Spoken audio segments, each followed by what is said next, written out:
इस बार यूसुफ ये सुनिश्चित करता है कि जिन गहरी नींद में है या नहीं। यूसुफ जिन की आंख के पास एक पेंसिल की लेड को बाहर निकालता है और वो तब तक नहीं रुकता जब तक कि वो पेंसिल की लेड नीचे न गिर जाए। यूसुफ के चले जाने के बाद हमें पता चलता है कि जिन जाग रहा है और वो टैक्सी में अपने बड़े भाई का पीछा करना शुरू कर देता है। गाड़ी यूसुफ को एक बाजार में छोड़ती है जहां वो अपने मुंह में एक जली हुई सिगरेट लेकर आगे बढ़ता रहता है।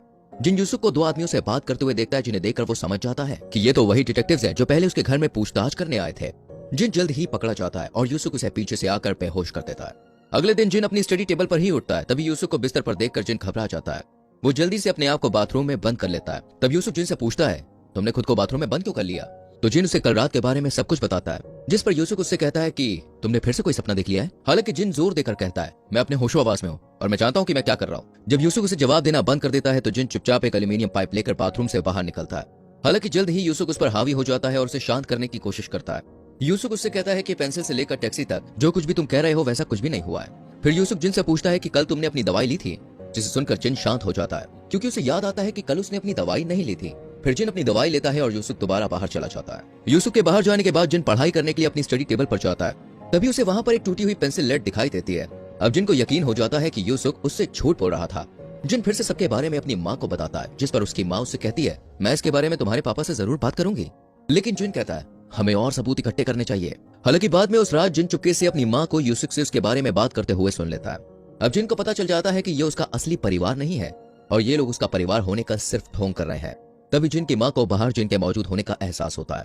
फिर वो चेक करने के लिए जिन के कमरे की ओर जाती है, लेकिन जिन किसी तरह सही समय पर अपने बिस्तर पर वापस आने में कामयाब हो जाता है। उसकी माँ के जाने के बाद जिन खिड़की से कूदकर घर से बाहर निकल जाता है और इस प्रक्रिया के दौरान उसे चोट भी लग जाती है। तभी बाहर उसकी मुलाकात उसके नकली पिता से होती है और कुछ ही देर में जिन की माँ भी बाहर आ जाती है।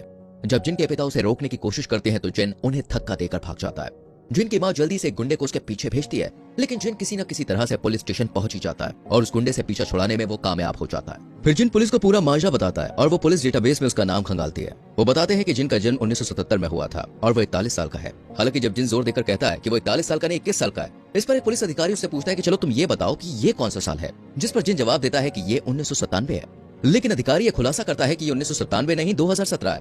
जिन ये सुनकर हैरान रह जाता है और चारों तरफ देखता है। तभी उसे कुछ लड़कों के हाथ में मोबाइल फोन दिखाई देता है। साथ ही उसे टीवी पर एक न्यूज दिखाई देती है जिसमें South Korean president Moon Jae In और अमेरिकन प्रेसिडेंट डोनाल्ड ट्रंप एक साथ दिखाई देते हैं। और जिन जब अपने आप को आईने में देखता है तो वो महसूस करता है कि वो तो सच में 41 साल का है। कंफ्यूज जिन अपने नकली परिवार का सामना करने के लिए घर वापस आ जाता है। घर में उसे उसी छोटे कमरे से रेडियो की आवाज आती है जिसे अब एक क्राइम सीन में बदल दिया गया था। तभी जिन का परिवार उसके सामने आता है और उसका भाई होने का नाटक करने वाला लड़का जिन को बताता है कि जिस कमरे में वो खड़े हैं उस कमरे में 20 साल पहले एक टीनेज लड़की और उसकी माँ की हत्या कर दी गई थी। जब पुलिस कई सालों तक हत्यारे को पकड़ने में नाकाम रही तो मामला ठंडा पड़ गया। इसलिए पीड़ितों के परिवार ने हत्यारे को ढूंढने के लिए नकली यूसुफ को काम पर रखा। फिर थोड़ी तहकीकात करने पर उस हत्यारे की पहचान जिन के रूप में हुई। यहाँ से सीन फ्लैशबैक में शिफ्ट होता है जहाँ हमें दिखाया जाता है कि उस हत्या करने वाली बात को कबूल करने के लिए जिन को किडनैप कर लिया गया था और उसे बुरी तरह से पीटा गया था, लेकिन जिन ने अपनी बेगुनाही बरकरार रखी। साइकेट्रिस्ट पार्क काका जिन का फर्जी पिता इन्वेस्टिगेशन टीम को बताता है कि जिन अपनी याददाश्त खो चुका है क्योंकि ये घटना बहुत ही दर्दनाक थी।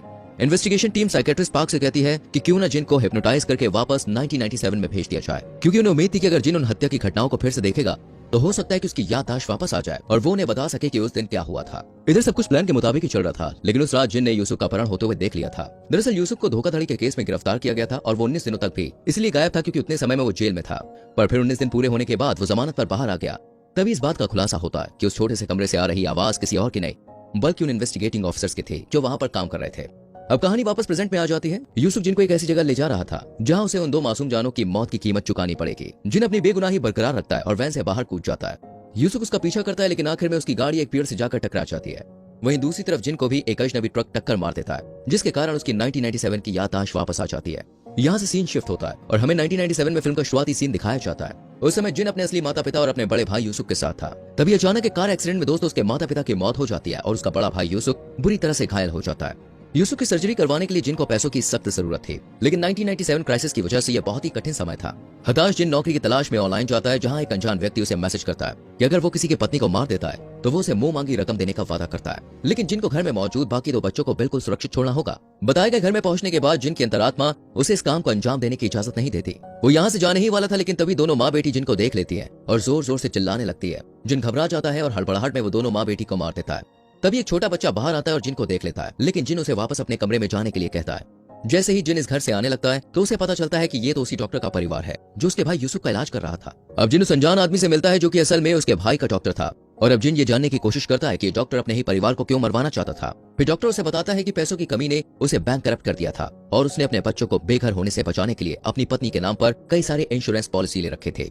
अब चूंकि जिन ने न केवल उसकी पत्नी बल्कि उसकी बेटी को भी मार दिया था, इसलिए डॉक्टर उससे कहता है कि अब उसका भाई यूसुफ भी मारा जाएगा। इसको लेकर उन दोनों के बीच हाथापाई शुरू हो जाती है और तभी गलती से जिन डॉक्टर को छत से नीचे की ओर धकेल देता है और डॉक्टर की भी मौत हो जाती है। तभी फिल्म वापस प्रेजेंट में आती है और जिन अपने आप को एक हॉस्पिटल में पाता है। जो लड़का जिनको वैन में कहीं लेकर जा रहा था वो उस दुर्घटना में किसी तरह से बच गया था और वो जिन को जहर देकर मारने की कोशिश करता है, लेकिन तभी जिन उसे कहता है कि मेरी याददाश्त वापस आ चुकी है। तभी वो लड़का खुलासा करता है कि वो वही छोटा बच्चा है जिसे जिन ने 20 साल पहले उसकी माँ और उसकी बहन को मारने के बाद छोड़ दिया था। उसके माता पिता और उसकी बहन के गुजर जाने के बाद उसके रिश्तेदारों ने उनके सारे पैसे हड़प लिए थे और एक अनाथालय में थोड़ा बड़ा होने के लिए